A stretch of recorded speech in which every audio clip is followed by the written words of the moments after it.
ये मेवाड़ का राज्य चिन्ह है, जिसमें एक तरफ महाराणा का चित्र है और दूसरी तरफ एक भील योद्धा का चित्र है और नीचे कुछ लाइन लिखी हुई है, जो दृढ़ राखे धर्म को तिहि राखे करतार। मतलब जो अपने धर्म पर दृढ़ रहता है, अपने धर्म पथ से विचलित नहीं होता, करतार ईश्वर परमात्मा भी उसकी रक्षा करता है। तो जो दृढ़ राखे धर्म को तिहि राखे करतार। यहां गौर इस बात पर करना कि मेवाड़ के राज्य चिन्ह में एक भील योद्धा का भी चित्र है। इसका मतलब यह चित्र अपने आप में बहुत सारी बातें कहता है। यह बताता है कि मेवाड़ राज्य में भीलों की क्या राजनीतिक स्थिति थी, भीलों का क्या महत्व हुआ करता था।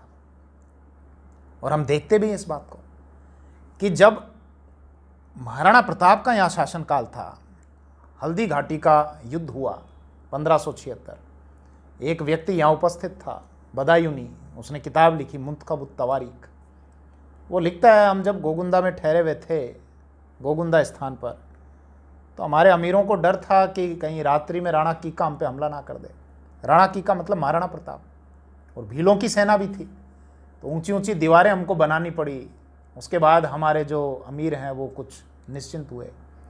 खाने पीने की बहुत कमी हो गई थी, किल्लत हो गई थी, और आसपास के केंद्रों से उनके पास में जो खाना आता था उस पर भीलों की जो सेना थी वो धावा बोल दिया करती थी। उसकी वजह से इस मुगल सेना की ये स्थिति हो गई थी कि उस चार दीवारी के अंदर वो कैदियों की भांति जीवन यापन करने लग गए थे। और बाद में फिर मुगल शासक ने, अकबर ने, जब अपनी सेना को वापस लौटने के आदेश दिए, फरमान दिया कि आ जाओ वापस, तो अपने सेना नायकों की ड्यूटी बंद कर दी थी। तो भीलों का एक इंपॉर्टेंट रोल तो हुआ करता था। महाराणा प्रताप ने इस पहाड़ी क्षेत्र पर भीलों की पालों को बसा रखा था। पाल मतलब जो भीलों के गांव हैं उनको पाल कहा जाता है।